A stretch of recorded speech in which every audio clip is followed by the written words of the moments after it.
Il se trouve que, malgré la modernisation de la gamme de moteurs, elle n'a pas reçu de turbocompresseur dangereux et les 3 restillages n'ont pas tout gâché. Au contraire, de nombreux points faibles ont été éliminés. Mitsubishi n'est pas une bande d'amateurs, ils savent construire des moteurs. Les moteurs Mivec 2.0, 4B11, 146 chevaux, et 2.4, 4B12, 167 chevaux, sont prêts à parcourir des centaines de milliers de kilomètres, certes avec une grande appétit, mais en s'engouffrant sans souci dans l'essence à 92 octanes, des stations-service les moins connues. Certes, le pot catalytique sera probablement mis à l'arrêt entre 100 000 et 150 000 km. On entendra des cliquetis de pistons, comme sur la Hyundai G4 KD. Le jeu des soupapes doit être ajusté avant les 100 000 premiers kilomètres, c'est tout. Des problèmes catastrophiques au cours des 300 000 premiers kilomètres sont pratiquement exclus si l'on respecte les règles. Il n'y a aucune différence extérieure entre les moteurs 2.0 et 2.4, même les blocs sont identiques. Les différences de cylindrée sont uniquement dues aux différences de conception du vilebrequin, des bielles et des pistons. Le moteur bicylindre en V6 B3 de 3 litres, 227 chevaux, offre des performances impressionnantes et une utilisation sans problème pendant des années, car il ne présente pratiquement aucun défaut apparent, hormis les exigences de qualité d'huile, déjà élevées. N'oubliez pas que, contrairement aux moteurs plus petits, la courroie de distribution est ici une courroie de distribution, et une courroie cassée entraîne inévitablement un blocage. Les problèmes de rotation des roulements qui affectaient le XL ne sont plus présents avec le V6 Mivec, les fans de la version plus dynamique peuvent donc pousser un soupir de soulagement. Cependant, peu de voitures équipées de ce moteur ont été achetées. Il était déjà cher. De plus, au lieu d'une CVT, il est équipé d'une boîte automatique traditionnelle, ce qui signifie qu'il faudra en chercher une sur le marché de l'occasion. Nombreux sont ceux qui recherchent une voiture sans problème. Oui et non, il est important de préciser quand et ce qui a été installé. Dès le départ, le Mitsubishi Outlander 3 utilise la transmission CVT JF011E, une unité courante sur de nombreux autres véhicules internationaux. Relativement fiable, elle peut cependant se comporter différemment selon les véhicules. De nombreux facteurs entrent en jeu: poids, réglage et public cible. L'Outlander 3 était totalement dépourvu de radiateurs déportés, obligeant les propriétaires à en installer un eux-mêmes. Sinon, c'est un vrai casse-tête. Il surchauffe, surtout à grande vitesse sur autoroute et lors de longues sorties en forêt. En ville, aucun problème. Une surchauffe fréquente aurait nécessité des vidanges plus fréquentes, mais aucune réglementation n'avait été émise, et la transmission CVT, déjà très fiable, de l'Outlander, fonctionnait moins bien que celle des autres modèles.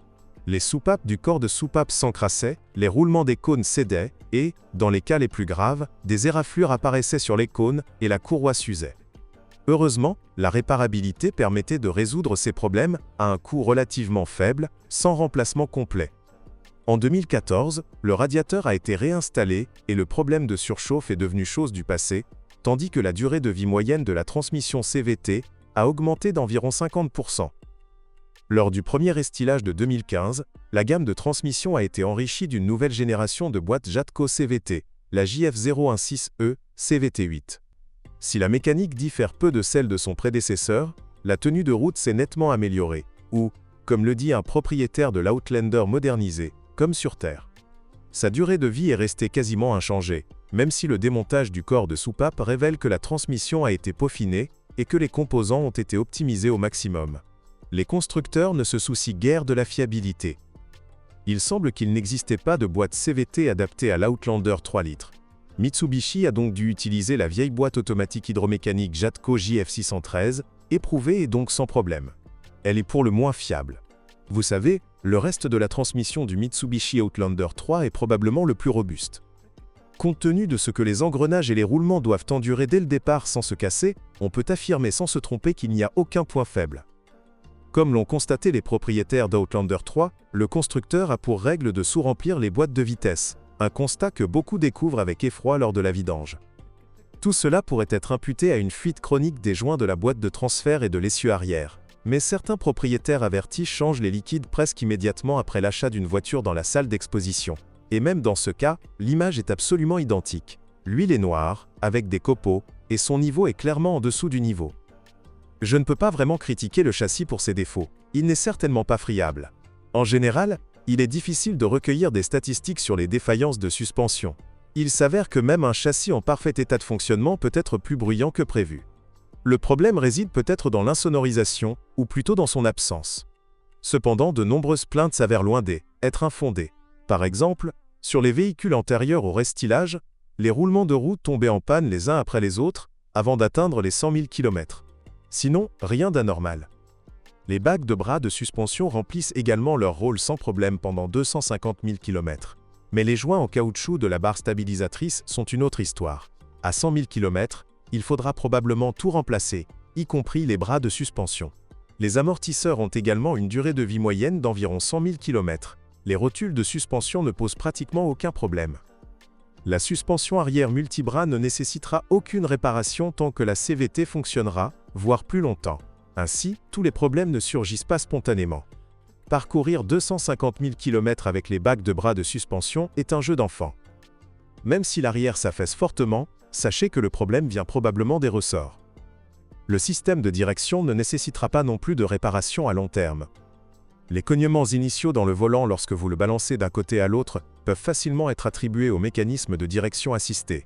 Il s'agit d'un fonctionnement normal. Vérifiez si votre véhicule fait l'objet d'un rappel.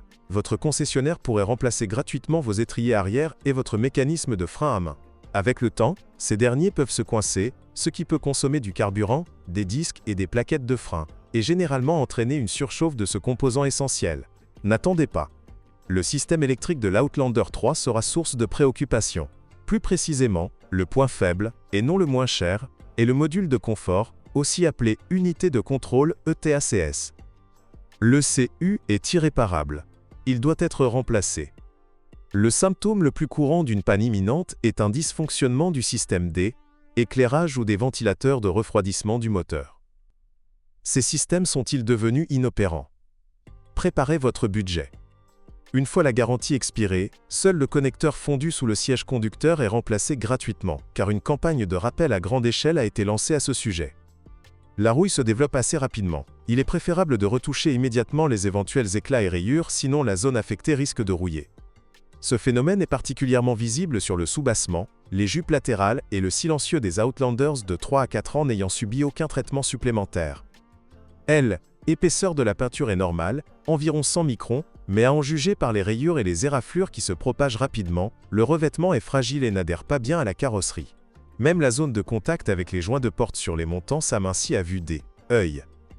En cherchant un Outlander 3 d'occasion, vous remarquerez qu'il existe deux types de modèles, ceux avec un pare-brise fissuré et ceux avec un pare-brise de remplacement. Il en va de même pour la Ford Focus 3. Rares sont ceux qui parviennent à conserver une création aussi fragile en parfait état. Certains modèles de remplacement chinois, par exemple XYG et Benson, sont tout aussi durables que l'original, tout en étant moins chers. Ils résistent au choc et ne laissent aucune trace lorsque le pare-brise chauffant est activé. Malheureusement, oui, mais nous ne parlons ici que de certains éléments. Par exemple, le tableau de bord et les garnitures de porte en plastique se rayent rapidement. Il est préférable de ne pas les toucher du tout et surtout pas de démonter la console centrale. Les renforts latéraux du siège conducteur sont également cabossés et le volant est tellement usé qu'après 100 000 km, l'intérieur sera encore confortable, sans plus. De plus, les propriétaires de Mitsubishi Outlander 3 sont peu exigeants. Je vous ai probablement complètement embrouillé. Vous direz qu'ils critiquent et vantent tour à tour l'Outlander 3, comme s'il était indécis. En effet, le modèle a laissé des impressions mitigées. De bons moteurs, mais une transmission peu fiable. Un intérieur correct, mais une carrosserie pas des plus robustes, et une suspension robuste, mais un peu bruyante. J'aimerais donc clarifier les options que j'apprécie, et celles que je n'apprécie pas, en tant que passionné de voiture. N'hésitez pas à acheter la version automatique 3 litres, c'est sûr. Il suffit de changer l'huile de transmission et le tour est joué. Il est préférable d'éviter les voitures restylées équipées d'une boîte CVT de plus de 150 000 km, ou de prévoir une éventuelle révision rapide de la transmission. Il est également dangereux d'acheter des voitures dont la transmission a déjà été révisée. Un kilométrage allant jusqu'à 100 000 km n'est pas prohibitif, vous pouvez donc l'acheter en toute sécurité. Cependant, il est impossible de déterminer la durée de vie restante de la CVT sans la démonter. Il faudra donc espérer que la voiture n'a jamais roulé sur autoroute. Le kilométrage n'est enregistré que sur le tableau de bord. Il est donc impossible de vérifier le kilométrage d'origine par ordinateur. il faudra se fier au compteur de vieillissement de l'huile de transmission, dont la réinitialisation est facile et peu coûteuse.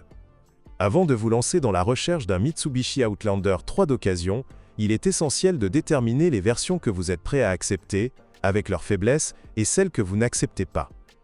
En général, envisager ce modèle est inutile. Certains ont acheté une voiture à transmission automatique ou à CVT correctement refroidie, l'ont conduite 250 000 km sans problème et l'ont déclarée fiable. Mais pour d'autres, l'Outlander, avec ses défauts d'usine et ses défauts de conception, semblait trop fragile, contrairement au Mitsubishi dont tout le monde se souvient, et pour ces chanceux, la seule conclusion est sans espoir.